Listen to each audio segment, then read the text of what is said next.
Okay, here is the sod video for Kenneth. We're going to do this sidewalk here, as you can see. This sidewalk here. We're going to do this sidewalk here. Also, I threw this in. I need you guys to dig this out, get a new thing. We're going to throw it in for him. So get a new top. And then we're going to take this out. We need to redo it correctly. Make sure we dig out that dirt and dig out the dirt and make sure the dirt's not touching the thing there. If we have gravel, let's go ahead and put gravel in there. Okay. So we're going to do the sod here all the way over here.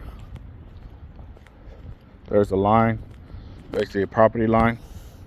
Then we're going to do this side. We're keeping this good sod right here, and you can see I put a line here, and it's just for guide. You can use your best judgment right here. And there's some spots over here, of course. And then the rest of this, we're going to sod all this here.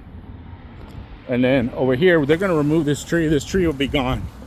They're going to they're going to take out all those things. We got some dirt, so we'll put some dirt over here, and then we're gonna sod all this here, all this here, and then the line is right here. But if you have any extra sod, just go ahead and plant it over here on this side. Just keep going down on here. Any extra sod, just put it on this side. And that's basically it. And here's the line right here. As you can see, there's a line right there. Go off that property line right there. Boom. That's it.